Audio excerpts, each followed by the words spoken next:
உயிரோடு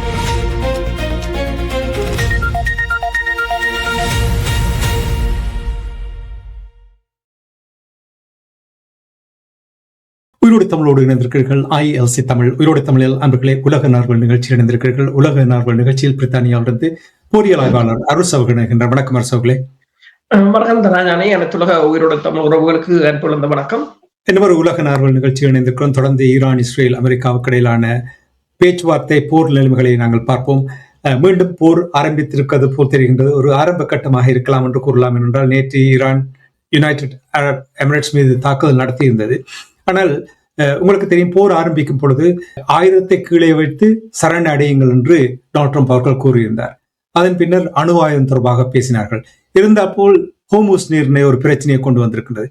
நேற்றைய தினம் பேச்சுவார்த்தை போர் நிறுத்தம் ஒப்பந்தம் இருக்கின்ற நேரத்தில் நேற்றைய தினம் தாக்குதல் நடந்ததை பற்றி நாங்கள் பேசியிருந்தோம். அதாவது ஈரான் UAE மீது தாக்குதல் நடந்திருக்கின்றது. இன்று இரண்டாவது நாள் தொடர்ந்து ஈரான் மீது தாக்குதல் நடத்தியிருக்கின்றது. UAE கூறியிருக்கின்றது, வருகின்ற ஆளில்லா விமானங்கள் ஏவுகணை தாக்குதல்களை தாங்கள் தடுத்து நிறுத்தி கொண்டிருக்கின்றோம் என்று கூறியிருக்கின்றார்கள். ஒரு பரிதாபமான நிலை இருப்பது போல் தெரிகின்றது UAE பொறுத்தமட்டில். ஹோர்முஸ் நீரிணையில் இந்த தாக்குதல் தொடர்பாக என்ன அறிகிறீர்கள் என்று கூறுவீர்களா? ஹோர்முஸ் நீரிணையில் அந்த ப்ராஜெக்ட் ஃப்ரீடம் என்ற ஒரு நடவடிக்கையை ட்ரம்ப் ஆரம்பித்த பிற்பாடு ஈரானுக்கும் ஈரான் தாக்குதல்கள் அதிகரித்திருக்கின்றது. என்று சொன்னால் கிட்டத்தட்ட 100க்கும் மேற்பட்ட F-16 ரக விமானங்கள், மற்றது ஏவுகணைகள், மற்றது கப்பல்களுடன் பல நாடுகளை இணைத்து தாங்கள் ஒரு பாதையை வடிவமைத்து அதற்கால் கப்பல்களை கொண்டு வருவதற்கான ஒரு முயற்சியாகத்தான் இதை பார்க்கலாம். அதற்கு UAE பொறுத்தவரையில் ஐக்கிய அரபு அமீரகம் மிகவும் ஒரு என்ன சொல்றது, மிகவும் ஒரு கபடத்தனமாக இஸ்ரேலுடன் முழுமையான ஒத்துழைப்புகளை வழங்கி ஈரான் மீதான இந்த நடவடிக்கையை ஒருங்கிணைப்பதாக ஈரான் கருதுகிறது. இப்ப பேராசிரியர் முகமது மெராண்டியும் கூறியிருக்கிறார் என்று சொன்னா, ஈரானிய மக்கள் மீதான தாக்குதலுக்கு தயாராகுவதற்கு ஐக்கிய அரபு அமீரகம் Saudi Arabia, Qatar, Bahrain, Kuwait மற்றும் ஜோர்டான் ஆகிய நாடுகள் ட்ரம்ப் மற்றும் நெத்தனியாகு ஆட்சிகளுக்கு உதவுகின்றன என்றும், இது மன்னிக்க முடியாத ஒரு துரோகம் என்றும், இதை ஈரானிய மக்கள் மன்னிக்க மாட்டார்கள் என்றும் கூறியிருக்கிறார்கள். அதே நேரத்தில் இது UAE மிக அதிக அளவில் இந்த நடவடிக்கையில் ஈடுபட்டு வருவதால் தான் இப்ப உங்களுக்கு தெரியும், ஐக்கிய அரபு அமீரகத்தின் மீது நேற்றும் தாக்குதல் கிட்டத்தட்ட 12 ஏவுகணைகள் ஏவப்பட்டன. அதில் பலவற்றை தாங்கள் சுட்டு வீழ்த்தியதாக கூறினாலும் புஜைரா பகுதியில் இருக்கின்ற மிக முக்கிய எண்ணெய் உற்பத்தி நிறுவனம் கடுமையாக தீப்பற்றி எரிந்ததை பார்க்கக்கூடியதாக இருந்தது. 2 UAE கப்பல்களும் தாக்கி அளிக்கப்பட்டிருந்தன. அதே நேரம் இன்றும் மீண்டும் தாக்குதல் ஆரம்பமாக இருக்கின்றன.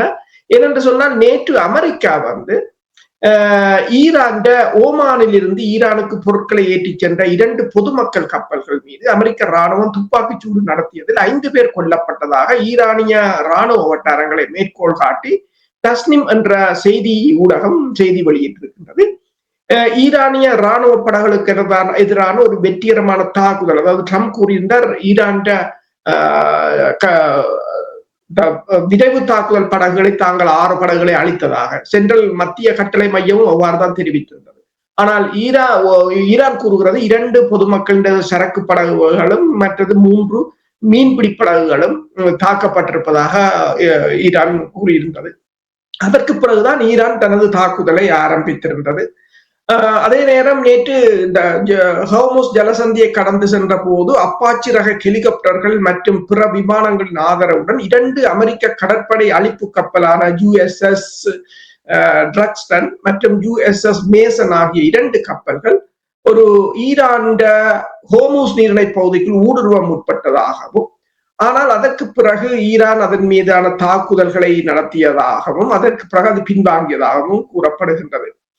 இப்ப இதே சமயம் நீங்கள் பாத்தீங்கன்னு சொன்னா, இன்று ஈரான் இந்த தையர் துறைமுக பகுதியில் சில வர்த்தக கப்பல்கள் திடீரென்று தீப்பிடித்து எரிந்திருக்கின்றன.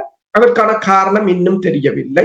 அதே சமயம் ஈரான் ஒரு கட்டிடம் ஒன்றும் தற்போது நாங்கள் கதைக்கிற போது எரிந்து கொண்டிருக்கின்றது. இதற்கு பதிலடியாகத்தான் ஈரான் வந்து ஐக்கிய அரபு அமீரகம் மீது இப்போது தாக்குதலை நடத்தி இருப்பதாக கூறப்படுகிறது. அதே சமயம் இன்று ஐக்கிய அரபு அமீரகத்தில் உள்ள அல் தஃப்ரா விமான தளத்திலிருந்து புறப்பட்ட அமெரிக்காவின் KC-135R என்ற எரிபொருள் நிரப்பும் விமானம் இந்த பாரசீக வளைகுடாவின் மீது பறந்து கொண்டிருந்த போது திடீரென்று அது 7700 என்ற அவசரகால செய்தி குறியீட்டை அனுப்பியது என்று சொல்லியும், இந்த குறியீட்டை அனுப்புவது என்பது அந்த விமானம் ஒரு அவசரமான நிலையில் இருப்பதாகவும் தரையிறங்க வேண்டிய அவசியத்தை குறிக்கிறது என்று கூறப்படுகிறது. ஆனால் இந்த KC-135 விமானத்தின் அவசர நிலை குறித்தோ அந்த விமானத்தின் கதி குறித்தோ மத்திய கட்டளை மையம் எதையும் குறிப்பிடவில்லை என்று கூறப்படுகின்றது. ஆனால் நேற்றைய தாக்குதல்கள், இன்றைய தாக்குதல்கள் தொடர்பாக டொனால்ட் ட்ரம்ப் என்ன கூறியிருக்கிறார் என்று சொன்னால், அவர் இந்த ABC செய்தி நிறுவனத்தினான ஒரு நேர்காணலில் கூறியிருக்கின்றார். அதாவது ஹார்முஸ் ஜலசந்தியிலும் ஐக்கிய அரபு அமீரகத்திலும் நடந்த சம்பவங்கள் ஈரானுடனான போர் நிறுத்த ஒப்பந்தத்தை மீறிய செயல் என்று தான் அதை கருத மாட்டேன் என்று கூறியிருக்கின்றார். அதே போலதான் இன்று பீட் ஹெக்ஸத்தும் கூறியிருக்கின்றார். என்னென்று சொன்னால், அது வேறு விடயம், போர் நிறுத்தம் என்பது வேறு விடயம். தங்களுடைய இந்த நடவடிக்கை, அதாவது ப்ராஜெக்ட் ஃப்ரீடம் என்றது கூட அது ஒரு வேறையான நிலைமை என்று கூறியிருக்கிறார்கள். அதே சமயம் நீங்கள் பார்த்தீங்கன்னு சொன்னா, ஈரான் நாடாளுமன்ற பேச்சாளர் ஹலிபா அவர் கூறியிருக்கின்றார் என்று சொன்னால், தற்போதைய நிலையை தக்க வைப்பது அமெரிக்காவுக்கு முடியாததாக இருக்கிறதாகவும், ஆனால் தாங்கள் இன்னும் தாக்குதலை தொடங்கவே இல்லை என்று கூறியிருக்கிறார்.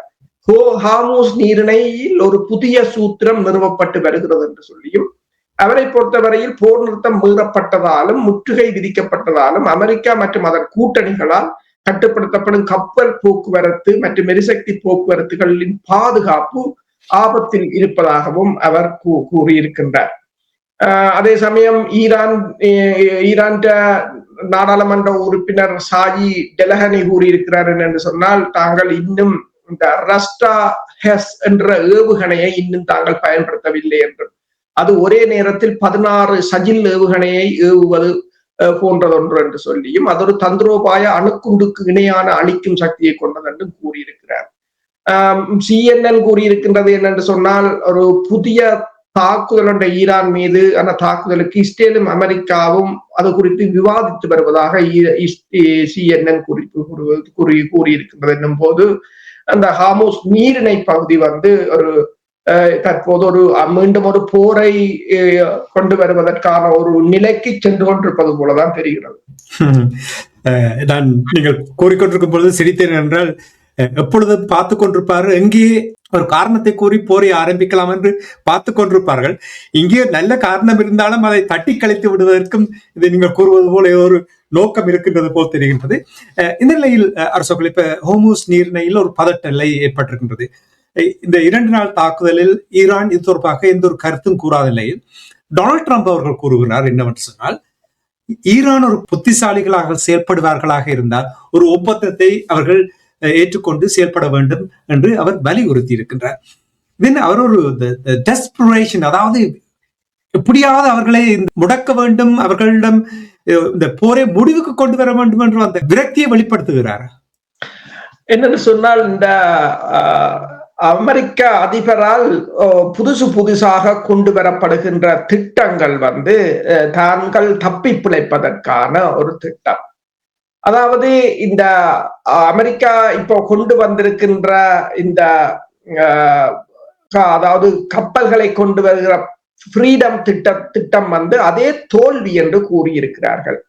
இப்ப மேக்ரோனை பொறுத்தவரையில் பிரான்சின் அதிபர் அது தொடர்பாக பேசும்போது கூறியிருக்கிறார், அப்படியான அந்த திட்டம் என்றால் என்ன என்று தனக்கு தெரியாது என்று சொல்லி, சுதந்திர ப்ராஜெக்ட் ஃப்ரீடம் என்று அழைக்கப்படும் திட்டம் குறித்து மேக்ரோன் கிண்டலாக பேசியதாகவும், அந்த திட்டம் என்னவென்று எனக்கு உண்மையில் தெரியவில்லை என்று சொல்லியும், மேலும் தெஹ்ரானுடனான எந்த ஒரு ஒப்பந்தத்தின் கட்டமைப்புக்கு வெளியிலோ அல்லது பலவந்தமாகவோ ஹார்முஸ் நீரிணையை திறப்பதற்கு அமெரிக்காவின் முயற்சிக்கு ஐரோப்பா ஒருபோதும் பங்களிக்காது என்று கூறியிருக்கின்றார்.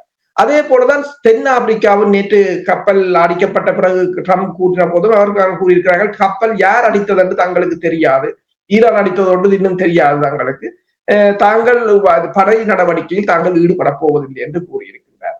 அதே சமயம் இந்த ஊடகங்கள் போட்டிருக்கின்றன இந்த ஃப்ரீடம் திட்டம் தோல்வி என்று சொல்லியும், ஹார்மோஸ் நீரிணையில் ஈரானின் கட்டுப்பாட்டிலேயே உள்ளதென்றும், சர்வதேச கடல்சார் பகுப்பாய்வு மையங்களின் சரிபார்க்கப்பட்ட தரவுகளின் அடிப்படையில் கடந்த 24 மணி நேரத்தில் ஹார்மோஸ் நீரிணை முழுமையாக ஈரானின் கட்டுப்பாட்டிலே உள்ளதென்றும், மேலும் அமெரிக்காவின் ஃப்ரீடம் திட்டம் தோல்வியடைந்துள்ளதாகவும், ஹார்மோஸ் நீரிணை வழியாக செல்லும் கப்பல்களுக்கான ஒரு புதிய பாதுகாப்பான வழித்தடத்தை உருவாக்குவதற்காக அமெரிக்க கடற்படை அந்த திட்டத்தை அறிவித்த போதிலும், செயற்கைக்கோள் கடல்சார் கண்காணிப்பு தரவுகளின்படி ஒரு கப்பல் கூட அந்த அமெரிக்காவின் வழியை பின்பற்றவில்லை என்று சொல்லியும், மேலும் மேர்க்ஸ் கப்பல் கடந்து சென்றதாக கூறியிருக்கிறார்கள். இவர்கள் கூறியிருக்கிறார்கள் என்று சொன்னால் 2 கப்பல்கள் இந்த தங்களோட திட்டத்தை பயன்படுத்தி அதுக்களால் வந்திருக்கின்றன என்று. ஆனால் இன்னும் அது அதிகாரப்பூர்வமாக உறுதிப்படுத்தப்படவில்லை என்று கூறப்படுகிறது. எண்ணெய் மற்றும் எரிவாயு சந்தைகளை பகுப்பாய்வு செய்யும் HFI என்ற ஆராய்ச்சி நிறுவனம் அமெரிக்காவின் நடவடிக்கைக்கு பதிலளிக்கும் விதமாக ஹார்மோஸ் நீரிணை வழியாக செல்வதற்கான சாத்தியக்கூட்டை சோதிக்க ஒரு கப்பல் கூட முயற்சிக்கவில்லை என்று கூறியுள்ளது. மேலும் கடல்சார் கண்காணிப்பு தகவல்களின்படி இந்த 24 மணி நேரத்தில் அமெரிக்க அறிக்கைகளின்படி அதாவது நீரிணைய திறக்கு நடவடிக்கை தொடங்கிய போது ஈரான் தொடர்புடைய குறைந்த 3 கப்பல்கள் தையா மற்றது நுஹோஸ் என்ற மற்றும் லாவியா ஆகியவை அந்த ஈரான் 3 கப்பல்களால் அதை கடந்து சென்றிருக்கின்ற என்று கூறியிருக்கிறார்கள். அப்ப என்னென்று சொன்னால் ஈரான் கூறுகிறது என்று சொன்னால் ஹார்மோஸ் ஜலசந்தி நீரிணைக்கு என்ன அர்த்தம் என்று, அதாவது ஈரானின் விதிகளை நிறுவுவது என்று சொல்லி அவர்கள் கூறியிருக்கிறார்கள். ஈரான் பிரிகேடியர் ஜெனரல் ஜவானி கூறியிருக்கிறார்கள் என்று சொன்னால் அந்த அங்கு பயணிக்கும் எந்த ஒரு கப்பலும் பாதுகாப்பை உறுதி செய்வதற்கு ஈரானிய இஸ்லாமிய குடியரசின் ஆயுதப்படைகளிடம் அனுமதியை பெற வேண்டும் என்று, இல்லை என்றால் தாக்குதலுக்கு உள்ளாகும் என்று கூறியிருக்கிறது ஈரான் படையினர்.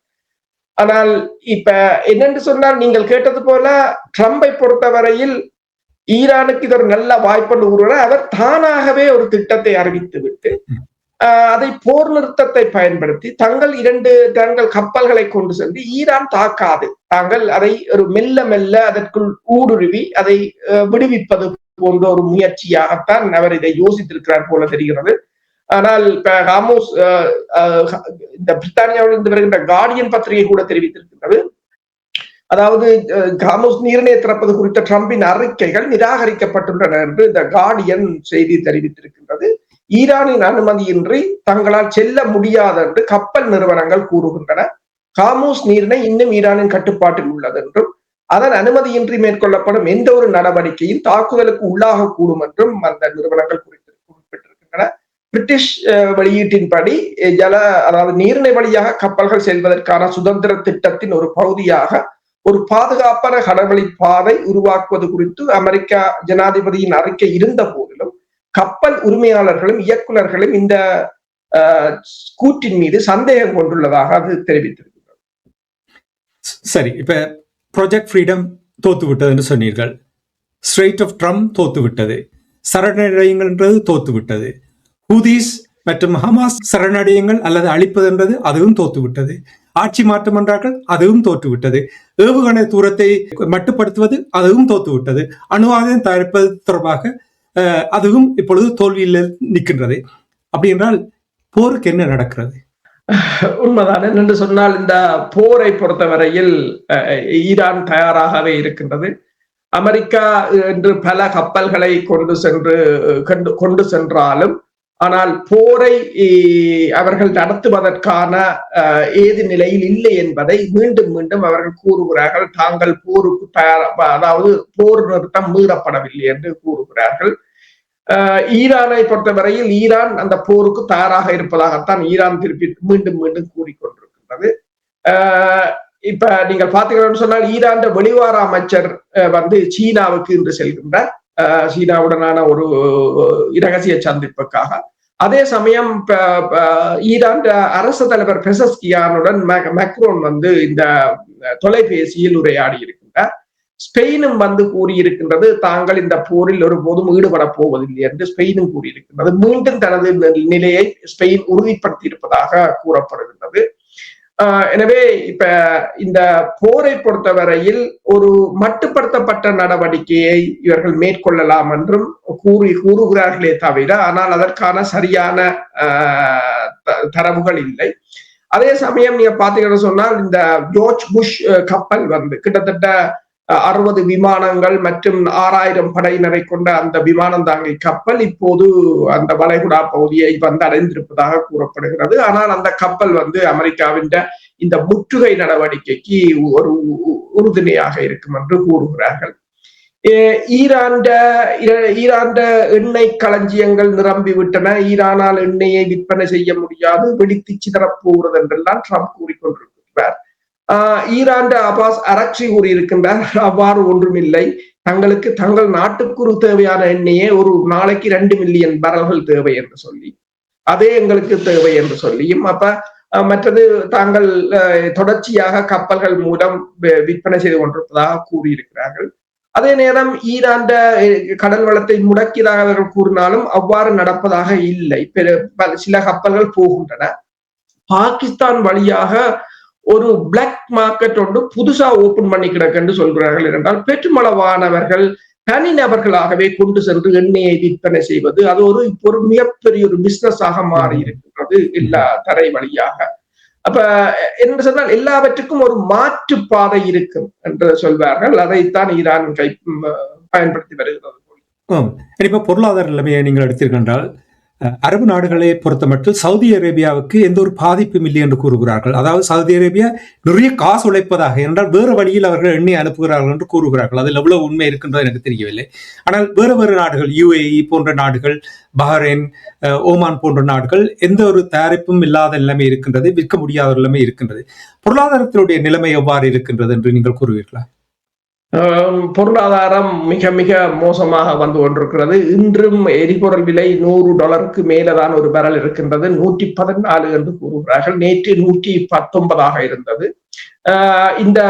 அதாவது அமெரிக்காவின் வங்கிகள் கூறியிருக்கின்றன, இந்த போர் இந்த மாதம் அந்த முற்றுகை வந்து இந்த மாதம் மே மாதம் நடுப்பகுதி வரை சென்றால் அமெரிக்காவில் ஒரு கலன் எரிபொருள் $5 மாறும் என்று கூறியிருக்கிறார்கள். அதே நேரம் வான் போக்குவரத்து கடுமையாக பாதிக்கப்பட்டுக் கொண்டிருக்கின்றது. நீங்கள் பார்த்தீர்கள் என்று சொன்னால் இந்த எரிபொருள் பற்றாக்குறையால் 20 லட்சம் விமான இருக்கைகள் நீக்கம் என்று கூறியிருக்கிறார்கள். அதாவது 20 லட்சம் பேர் தங்கள் பயணத்தை ரத்து செய்திருப்பதாக கூறியிருக்கிறார்கள். இந்த பைனான்சியல் டைம் என்ற பத்திரிகை கூறியிருக்கிறது, விமான எரிபொருட்கள் பற்றாக்குறை குறித்த கவலைகள் காரணமாக கடந்த 2 வாரங்களில் உலகெங்கிலும் உள்ள விமான நிறுவனங்கள் தங்கள் பயண அட்டவணைகளில் இருந்து 20 லட்சம் பயணிகளை நிறுத்தி இருக்கின்றார்கள், குறைத்திருக்கிறார்கள் என்று கூறுகிறது. தரவுகளின்படி ஆயிரக்கணக்கான விமானங்கள் ரத்து செய்யப்பட்டுள்ளன என்றும், மேலும் எரிபொருட்களை சேமிப்பதற்காக பல விமான நிறுவனங்கள் மிகவும் குறைந்த அளவிலான சிக்கனமான விமான பரப்புகளை மேற்கொள்வதாக கூறியிருக்கிறது. ஈரானுக்கு எதிரான அமெரிக்கா மற்றும் இஸ்ரேலிய ஆட்சியின் போர் தொடங்கியதில் இருந்து விமான எரிபொருட்களின் விலை 2 மடங்காக அதிகரித்திருப்பதாகவும், இதனால் டிக்கெட்டுகளின் விலையும் உயர்ந்திருப்பதாகவும் கூறியிருக்கின்றது. ஆனால் இன்னும் மத்திய கிழக்கு ஒரு நல்ல நிலைக்கு வரவில்லை. நேற்றும் நீங்கள் பார்க்கலாம், இந்த ஈரான் தாக்குதலை தொடர்ந்து துபாய்க்கு சென்ற விமானங்கள் பல திருப்பி விடப்பட்டதாக கூறப்பட்டிருந்தது. அதே நேரம் எகிப்திய விமான நிறுவனங்கள் துபாய், அபுதாபி மற்றும் ஷார்ஜா ஆகிய விமான நிலையங்களுக்கான சேவைகளை இந்த நேற்றைய தாக்குதலுக்கு பின்னர் உடனடியாகவே நிறுத்தி இருக்கின்றன. துருக்கியின் எரிசக்தி அமைச்சர் கூறியிருக்கின்றார், இந்த நெருக்கடி இந்த ஒரு மிகப்பெரிய எரிசக்தி நெருக்கடிக்கு உலகம் தயாராக வேண்டும் என்று சொல்லியும், இந்த சமீபத்திய ஹார்முஸ் நீரிணையில் ஏற்பட்ட பதட்டங்கள் வந்து மேலும் இந்த நிலைமையை மோசமாக்குவதாக கூறியிருக்கிறார். அதே சமயம் இந்த பிலிப்பைன்ஸ் சொல்லி இருக்கிறது, பிலிப்பைன்ஸ் பணவீக்கம் கிட்டத்தட்ட 7.2% உயர்ந்திருக்கின்றது என்றும், இது கடந்த 3 ஆண்டுகளில் மிக மிக அதிகம் என்று கூறப்படுகிறது. அதே சமயம் இந்த ஹார்முஸ் நீரிணையின் முற்றுகை தொடருமாக இருந்தால் ஒரு பீப்பா எண்ணெயின் விலை 140 எட்டும் என்று கோல்ட்மேன் சக்ஸ் என்ற வங்கி கணித்திருக்கின்றது. அதாவது இந்த சூழ்நிலையில், அதாவது ஒரு சாதகமான சூழ்நிலை திறக்கப்பட்டால் கூட 2028 ஆண்டு வரையிலும் இந்த எரிபொருள் விலை முன்னைய நிலைக்கு திரும்பாது என்றும் கூறியிருக்கிறார்கள். அது மட்டுமல்லாது பெருமளவான ஏனைய துறைகளும், விவசாயமாக இருக்கலாம், உரமாக இருக்கலாம், ஏனைய துறைகளும் கடுமையான பாதிப்பை சந்தித்திருக்கிறது. நிறைவாக அரசோகளே, உங்களுக்கு தெரியும் இஸ்ரேலுடைய கொலவரி தொடர்ந்து கொண்டிருக்கின்றது. இந்த நேரத்தில் தெற்கு லெபனானில் இஸ்ரேலுடைய வான் தாக்குதலினூடாக வீதிகள் தாக்கப்படுகின்றது, கடைகள் தாக்கப்படுகின்றது, வீடுகள் அழிக்கப்படுகின்றது. இந்த நிலையில் எவ்வாறு அங்கே இஸ்ரேலுடைய இந்த தாக்குதல் தொடர்பாக நீங்கள் என்ன அவதானிக்கிறீர்கள்? இஸ்ரேல் தொடர்ச்சியாக தாக்குதலை நடத்தி கொண்டிருக்கிறது. அது காசா பகுதி மீதும் தாக்குதலை மேற்கொண்டிருக்கின்றது. ஐக்கிய நாடுகள் சபையின் படையினர் அங்கிருந்து வெளியேறுவதாக அறிவித்திருக்கிறார்கள். அப்படி இருந்தாலும் இப்போது லெபனான் கூறியிருக்கிறது அந்த இடத்துக்கு ஐரோப்பிய நாடுகளின் படையினரை கொண்டு வருவதென்று. ஆனால் யாரும் இஸ்ரேலின் நடவடிக்கைகளை தடுத்து நிறுத்தாத வரையிலும் அங்கு மிகப்பெரிய ஒரு அழிவாகத்தான் இருக்கும். பெருமளவான இடங்களை தாங்கள் கிட்டத்தட்ட 6 கிலோமீட்டர் எல்லையிலிருந்து 6 கிலோமீட்டர் வரையான இடங்களை கைப்பற்றி வைத்திருப்பதாக இஸ்ரேல் கூறுகிறது. அதே சமயம் இஸ்ரேலிய ராணுவ வானொலி இந்த போர் நிறுத்தம் ஏற்பட்டதிலிருந்து தங்கள் படையினர் மீது 70க்கு மேற்பட்ட ட்ரோன்கள் ஏவப்பட்டுள்ளன என்றும் 11 படையினர் காயப்பட்டும் கொல்லப்பட்டும் இருப்பதாகவும் இஸ்ரேலிய வானொலி தெரிவித்திருக்கின்றது. அதே நேரம் இந்த ஹரட்ஸ் என்ற ஊடகம் தெரிவித்திருக்கின்றது, INSS பாதுகாப்பு நிறுவனத்தில் ஈரானிய உளவுத்துறையின் பெரிய ஊடுருவல் ஏற்பட்டதாகவும் இஸ்ரேல் பாதுகாப்பு நிறுவனத்தில் அதை டெல் அவிவ் இப்போது ஒப்புக்கொண்டிருப்பதாகவும் அந்த ஊடகம் தெரிவித்திருக்கிறது. இஸ்ரேல் அந்த ஊடகத்தின் விசாரணையில் ஈரானிய உளவுத்துறை பல ஆண்டுகளாக இஸ்ரேலிய தேசிய பாதுகாப்பு ஆராய்ச்சி நிறுவனம் INSS-க்கு கணனி வலையமைப்புக்குள் ஊடுருவி அந்த நிறுவனத்தின் முன்னாள் ஊழியர்கள் மற்றது அவர்களின் ஆவணங்கள், அவர்கள் தொடர்பான தரவுகளை எடுத்திருப்பதாக கூறியிருக்கிறது. அதே சமயம் ஹிஸ்புல்லாக்களை நிராயுதபாணியாக்குவதில் இஸ்ரேல் தோல்வியை சந்தித்திருப்பதாகவும் மிடில் ஈஸ்ட் மானிட்டர் என்ற பத்திரிகை தெரிவித்திருக்கிறது. ஹிஸ்புல்லாக்களை நிராயுதபாணிகளாக்குவதில் இஸ்ரேலியன் முயற்சிகள் தோல்வியடைந்தது மட்டுமல்லாமல் கட்டமைப்பு, அரசியல் மற்றும் இராணுவ காரணங்களுக்காக ஆரம்பத்தில் இருந்தே தோல்வியடைய விதிக்கப்பட்டிருந்தன என்றும், ஹிஸ்புல்லா லெபனானின் அரசியல் மற்றும் சமூக கட்டமைப்பில் ஆழமாக வேறு ஊன்றிய ஒரு பகுதி என்றும், அவர்களை நிராயுதபாணியாக்கும் செயல்முறை மிகவும் கடினமானது என்று சொல்லியும் அது கூறியிருக்கின்றது. இதே நேரம் ஹிஸ்புல்லாக்கள் கூறியிருக்கிறார்கள், இன்றைய கடந்த 24 மணி நேரத்தில் ஒரு மேர்காவா டேங்க், 2 இஸ்ரேலிய புல்டோசர்கள் மற்றும் அல் பியாதா நகரில் இருந்த இஸ்ரேலிய இராணுவத்தின் கூடியிருந்த இடம் ஆகியவை தங்களால் குறிவைத்து தாக்கப்பட்டதாகவும், அல் ஹவுசா என்ற நகரில் FPV ட்ரோன்கள் மூலம் இன்னொரு டேங்கியை தாங்கள் தாக்கி அளித்ததாகவும், ரஷாப் நகரில் FPV ட்ரோன் மூலம் ஒரு D9 என்ற புல்டோசரை, அதாவது கனரக வாகனத்தை தாங்கள் தாக்கி அளித்ததாகவும் அவர்கள் கூறியிருக்கிறார்கள். இதே நேரம் தெற்கு லெபனானில் இஸ்ரேலிய ராணுவத்தின் கவச வாகனங்கள் மீதும் தாங்கள் தாக்குதல் நடத்தியதாக கூறியிருக்கிறார்கள். அதுல HMMMW என்ற வாகனமும் மற்றது மேர்காவா MK4 என்ற டாங்கியும் மற்றும் கனரக வாகனங்களும் அளிக்கப்பட்டதாகவும் கூறியிருக்கிறார்கள். அப்ப 2 தரப்பும் அங்கு மோதல்கள் தொடர்ச்சியாக இடம்பெற்றுக் கொண்டிருக்கின்றன. ஆனால் அதே சமயம் இஸ்ரேல் பொதுமக்களின் இடம் மீது கண்மூடித்தனமாக குண்டுகளையும் வீசிக்கொண்டுதான் அது அந்த காலத்திலிருந்து இந்த காலம் வரை அதேதான். இப்ப அது மட்டும் இல்லாம அந்த கொலவரி இருக்கின்றது என்று சொல்லும் பொழுது துருக்கியின் மீதும் உருகி கொண்டிருப்பது போல் தெரிகின்றது. பொறுத்திருந்து பார்ப்போம் எவ்வாறு இந்த போர் நிலைமைகள் மாறுகின்றன என்று. நன்றி அரசுகளை. இன்றைய நிகழ்ச்சியில் இணைந்து ஈரான், இஸ்ரேல், அமெரிக்காவுக்கு இடையில் உள்ள போர் நிலைமைகளையும் பேச்சுவார்த்தை மற்றும் ஹோமோஸ் நீர்நிலை தொடர்பாக என்ன நிலைமை என்ற விடயங்களை உயிரோடு தமிழ் உறவுகளோடு பயந்து கொண்டுமைக்காக அன்புகள் சார்பாக நன்றியை குறிக்கொண்டு மீண்டும் இன்னொரு நிகழ்ச்சி இணைந்திருப்போம். அதுவரைக்கும் நன்றி, வணக்கம். நன்றி, வணக்கம்.